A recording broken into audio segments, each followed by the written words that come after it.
Welcome to my YouTube channel. This is going to be my first video of Java programming series where we will learn how to code in Java. Here we will not only learn how to code in Java but also the various concepts of Java like what are static variables, what are instance variable, where we have to use for loop, while loop, all these stuffs. So first of all, I will write code on paper and then I'll explain you each line of that code and then I will run my program on computer. So I hope that these videos are going to be very helpful for you and be very interesting. So please, if you will having any problem, then please do comment. And without further wasting any time, let's get started. Here we will see how to print any statement in Java. Basically, tokens are required to build a program in Java. It is the building block of Java program. First of all, I'll write a program and then I'll explain you. अब जैसे कि मैंने अपना programme लिख लिया है और अब मैं आपको इसको एक्सप्लेन करूँगी. In the first line it is written public class welcome. Here public is an SS specifier. Basically in Java there are 4 types of SS specifier. So first one is public, second one is private, third one is protected, and the fourth one is default. So these are 4 types of SS specifier. Public has the highest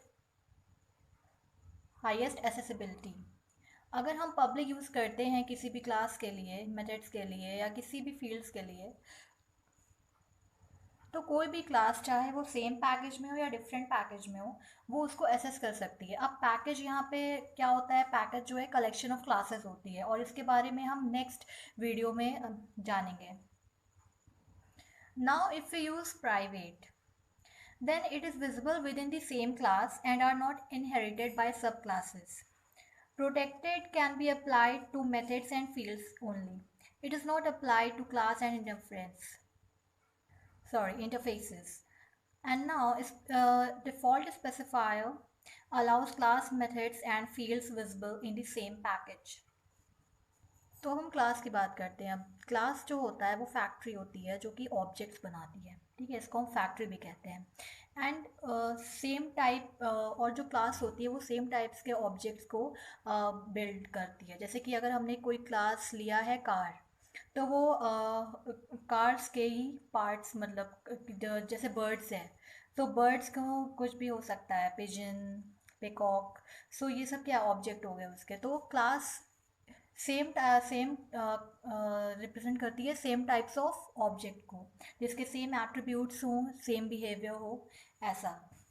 और class को हम blueprint भी कहते हैं, which creates object of same type, means object that has same attributes and behaviour. और हर class का अपना नाम होता है. जैसे कि यहाँ पे मैंने क्लास वेलकम बनाया है. Okay, so this is the welcome class. Here the name of this class is welcome.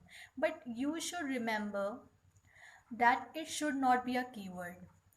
Means जब आप कोई भी क्लास का नाम देंगे तो वो कोई कीवर्ड नहीं हो जाएगी. कीवर्ड क्या होता है, जो कि जिसकी एक स्पेशल मीनिंग होती है जावा प्रोग्राम में. जैसे कि ये स्टैटिक है, स्टैटिक यहाँ पे नहीं यूज़ हो सकता है. वॉइड है, वॉइड नहीं यूज़ हो सकता है, क्योंकि ये सब कीवर्ड्स हैं. इनकी इनकी खुद की अलग मीनिंग होती है, तभी ये प्रोग्राम में यूज़ होते हैं. जावा में कीवर्ड की अपनी वही स्पेशल मीनिंग होती है. Okay, now this curly brace is the opening of this welcome class. Here it's public. I have already explained you कि public का मतलब है कि कोई भी class whether of the same package or of different package can use this main method. Okay, now static, ये एक keyword है और अगर ये जिस भी मेथड में या जिस भी वेरिएबल में या जिस भी फील्ड में ये यूज़ होता है, उसका ये मतलब होता है that it is totally belongs to this class.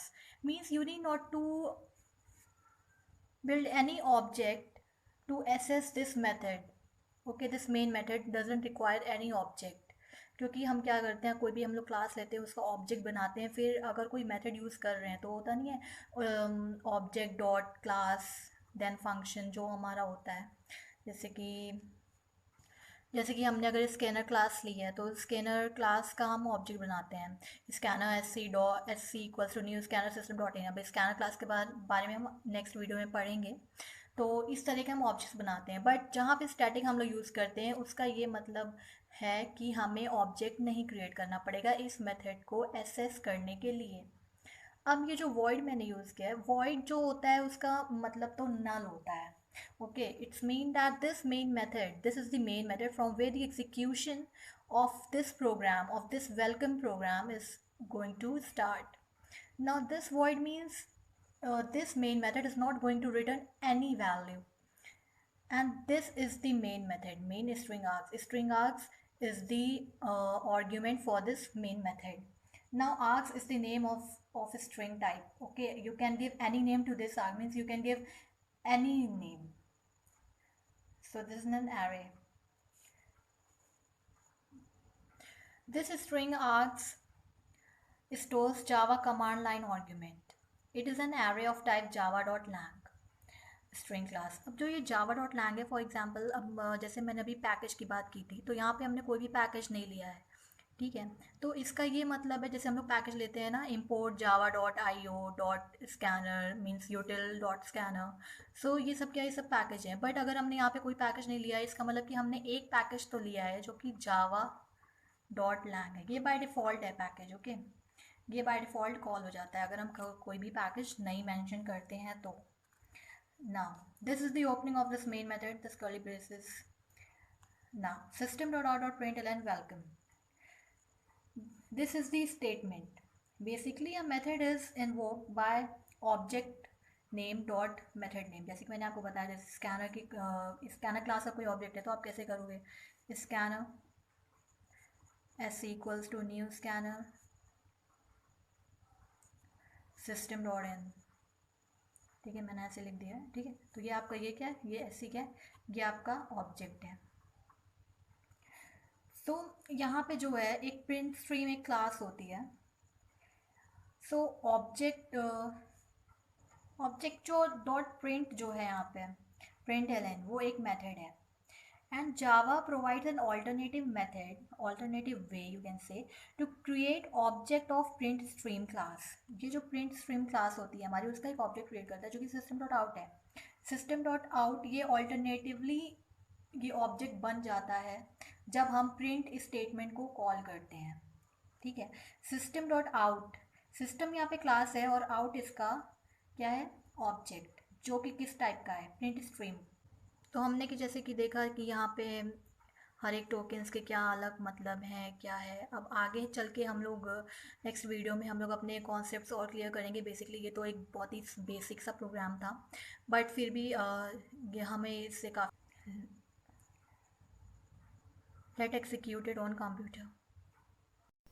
I'm using here IntelliJ instead of NetBeans and Eclipse, क्योंकि जो IntelliJ है वो बहुत ज़्यादा बेटर होता है as compare to NetBeans and Eclipse। So I am using here IntelliJ, और मैंने ये प्रोग्राम लिख लिया है ऑलरेडी। और चलिए अब हम इसको एग्जीक्यूट कराते हैं, देखते हैं क्या आउटपुट आता है। वैसे मैंने सिंटैक्स वैसे ही सब लिखा है, तो मैं यहाँ पे रन वेलकम किया और ये देखिए यहाँ पे वेलकम क्लास एग्जीक्यूट हो गई और वेलकम आउटपुट हमारा आया प्रिंट होके। तो नेक्स्ट वीडियो में हम लोग ये देखेंगे कि प्रिंट प्राइम नंबर कैसे फाइंड करते हैं, ठीक है। So thank you for watching this video and stay tuned and please subscribe.